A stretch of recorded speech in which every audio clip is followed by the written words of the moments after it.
Charlaremos hoy un poco acerca de lo importante que ha sido en general para los seres humanos la explicación acerca de la realidad y del mundo.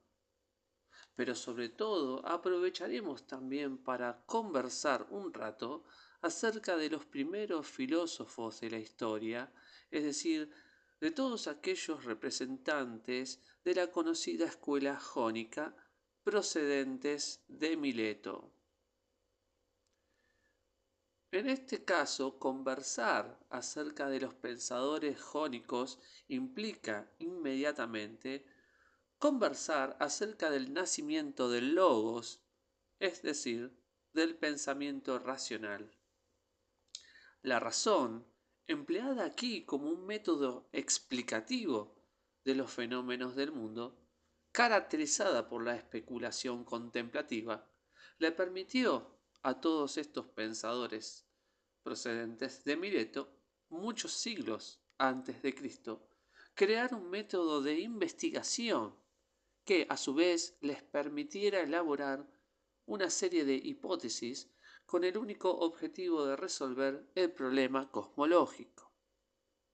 En otras palabras, los filósofos de la escuela jónica querían entender la realidad de los fenómenos del mundo, es decir, querían comprender la naturaleza.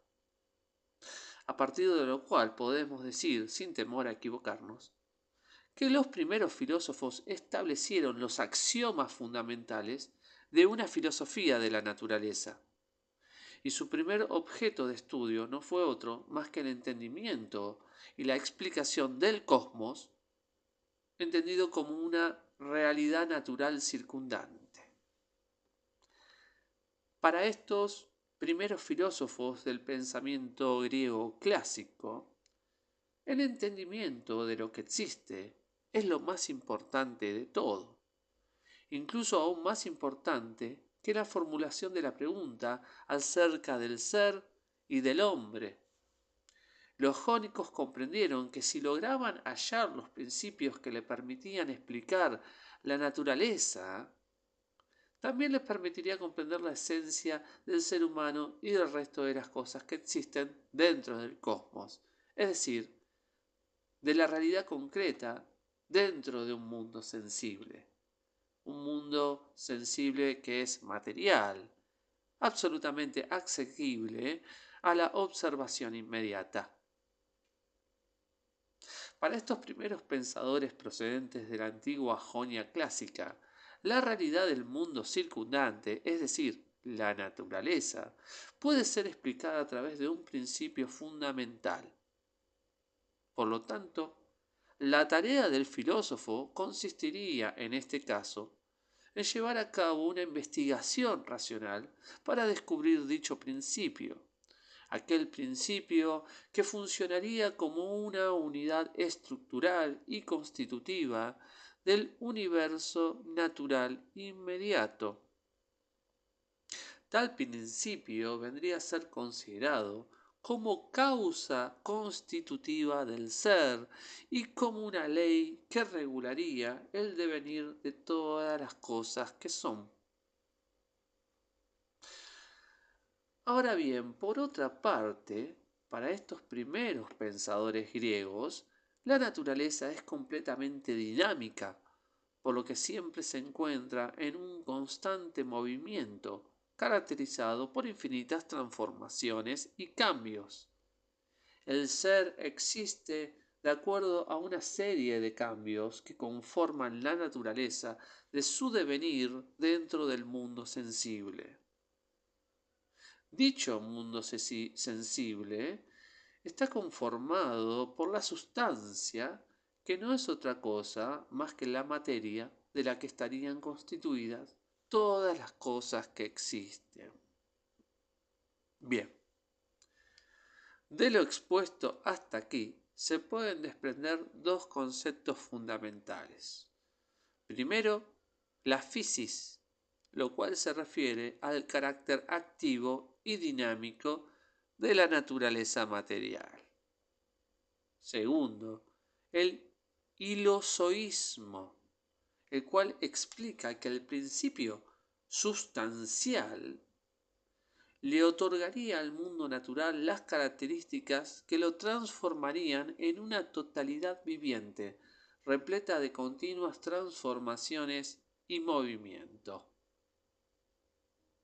Por lo que para estos primeros presocráticos jónicos, entonces, la realidad se mueve todo el tiempo y el mundo es semejante a una criatura viva capaz de nacer, desarrollarse y morir.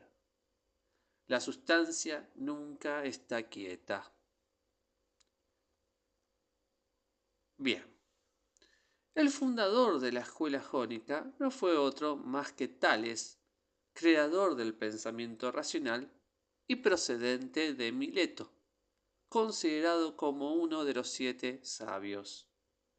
Tales, además de ser concebido como el padre de la filosofía y por lo tanto el progenitor de este pensamiento racional, también supo ser matemático, astrónomo, físico y político. Recordemos, si no, por ejemplo, el famoso teorema de Tales o el hecho de que Tales fue el que descubrió el principio de los imanes. Para Tales, la realidad del cosmos sensible podría ser explicada a partir de la consideración de un principio constitutivo, es decir, el agua, que vendría a ser el origen y el fin de todas las cosas que son. Incluso Tales consideraba que el mundo flotaba sobre el agua. Esta fue la tesis con la que Tales intentaba resolver el problema cosmológico. Para Anaximandro, discípulo de Tales y oriundo también de Mileto, el principio fundamental que explicaría el mundo sensible no sería el agua, sino más bien el infinito. Anaximandro fue el primero en definir que la naturaleza, es decir, la sustancia material, podía ser explicada por dicho principio y le otorgó el nombre de arché para referirse a dicha sustancia primordial. De acuerdo a lo escrito por este pensador clásico, porque Anaximandro fue el que escribió el primer libro de filosofía de la historia, el cual llevó por título Acerca de la naturaleza, creando con ello el primer escrito de especulación cosmológica del mundo humano. Dicho infinito, lejos de ser una raíz natural determinada, como puede ser el agua o el aire, se trataba en realidad de una cantidad ilimitada de materia completamente indiferenciada, de un carácter puramente divino y por lo tanto del todo trascendental. El infinito, en tanto principio constitutivo, alcanza todo lo que existe y lo gobierna para siempre, otorgándole coherencia y orden. El infinito viene a ser la ley que rige el universo sensible, y no sólo es indiferenciado y sagrado, sino que además es indestructible. En él conviven todas las raíces materiales, pero ninguna de ellas se diferencian individualmente. Para Anaxímenes, discípulo de Anaximandro y también procedente de Mileto, el principio que vendría a explicar el sustrato no sería ni el agua ni tampoco el infinito, sino más bien el aire. Pero, a diferencia de Tales y siguiendo el hilo argumentativo de su maestro Anaximandro, el aire como principio determinado de las cosas que son es completamente infinito, en un perpetuo movimiento sin límites. El aire, para este pensador jónico, es comprendido como aquella fuerza que vivifica el mundo. Sostiene que el alma es aire y el aire, como un soplo, le otorgaría vida, animosidad y movimiento al mundo sensible.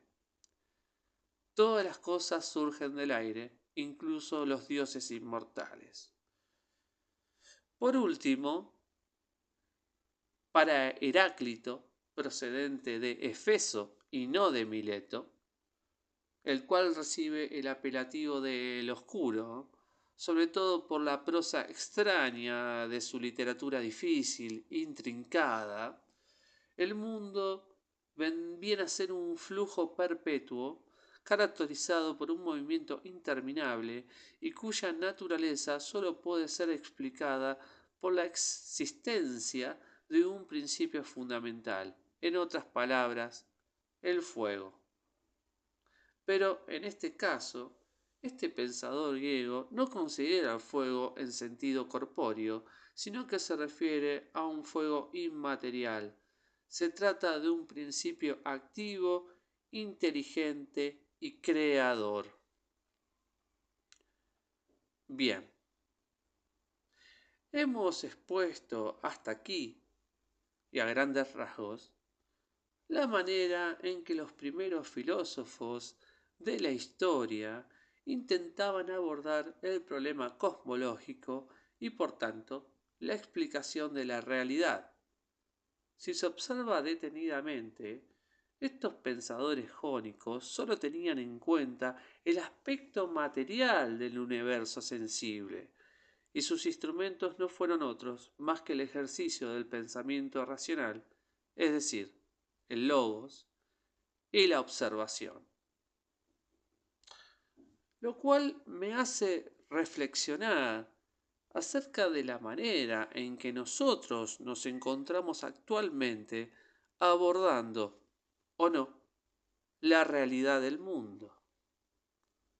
No puedo dejar de preguntarme cuál será nuestra especulación cosmológica acerca de la naturaleza de las cosas que son y cuál es el lugar que ocupa la ciencia al respecto, y esto en caso de que tal especulación existiera. ¿Será el pensamiento racional la ley que rige el curso de las cosas que son para nosotros? Al parecer, aquella primera filosofía de los jónicos clásicos, me parece, ha quedado relegada en los anales de una nostalgia puramente inofensiva y remota, pero que continúa, sin embargo, vigente en nosotros cada vez que miramos el mundo y creemos poder explicarlo buscando una sola causa constitutiva. He aquí el nacimiento de los modelos monocausales. Piensen, si no, en la teoría psicoanalítica fundada por Sigmund Freud. Todas las cosas que existen, toda la aparatología de la vida anímica sería explicada por una sola causa.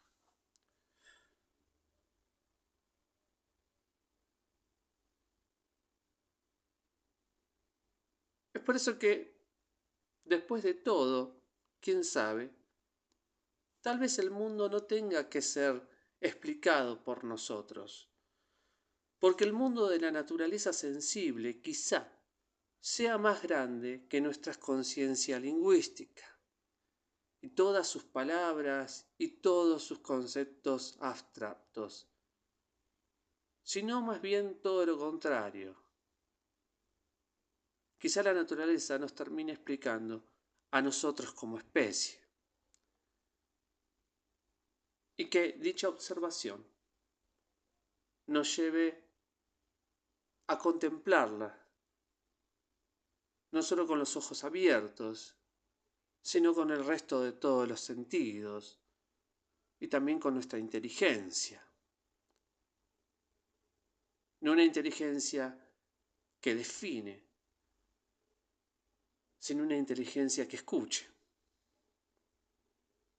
una inteligencia que atienda, que presta atención a las cosas que nos circundan. Bien, por hoy hemos concluido y les digo adiós por el momento. Los espero en otra visita a la casa de Leopoldo, porque, quién sabe, tal vez la próxima vez que vuelvan a la casa y se atrevan a golpear la puerta, sean atendidos por ustedes mismos.